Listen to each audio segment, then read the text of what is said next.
Pat and I are out walking some hardwood timber here in Indiana today, and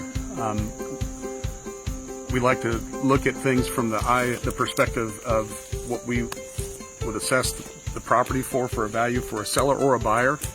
And oftentimes people are confused about timber and how it affects your price, what constitutes good timber and valuable timber.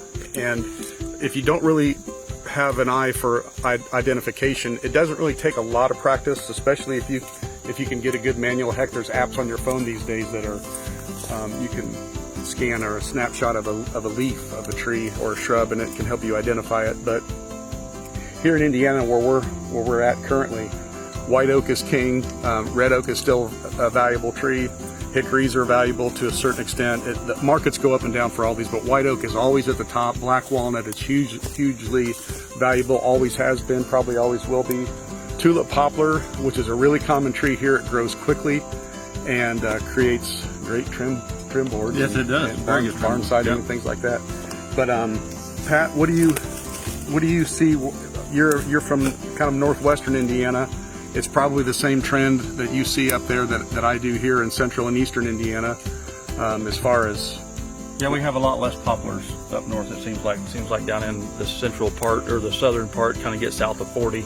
There's a whole lot more poplars down in this area than there are up north. We have a lot more oaks and hard maples and things of that nature. We have a lot of hard maple, a lot of soft maple, which isn't good for a whole lot, right, so those need to come out. But so yeah, we don't have, it's a little bit different, different lay of the land, right, on the northern section of the state, for sure. Temperament, climate, soils, everything contributes to what trees find that as a desirable environment to grow in.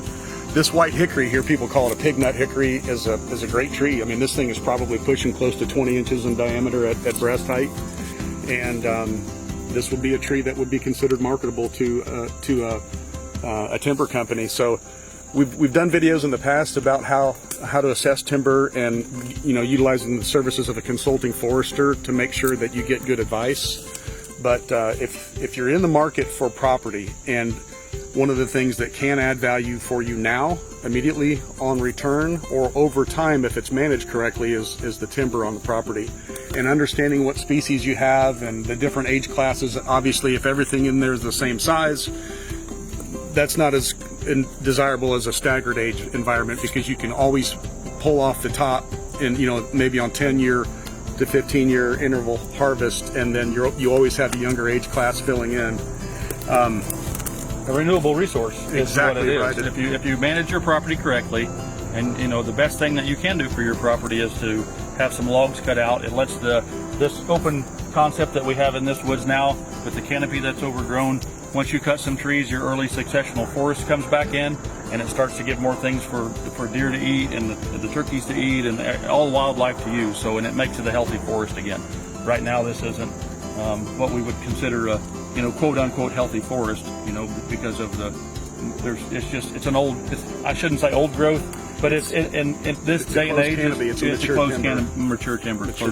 Over your shoulder to this side, it's just dirt and leaves up the hill here. It is a little bit more open here. There's some sunlight. Obviously, you see some green, but you exactly nailed it. It's food and cover.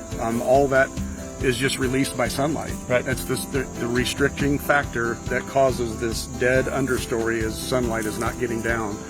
People have a hard time cutting trees sometimes. It's an emotional thing, but as you said, it's a renewable resource, and it's actually the best thing for the wildlife on your property. So you are being a manager of the environment by taking off the top, allowing the younger age classes to fill in. It's a life cycle. Absolutely.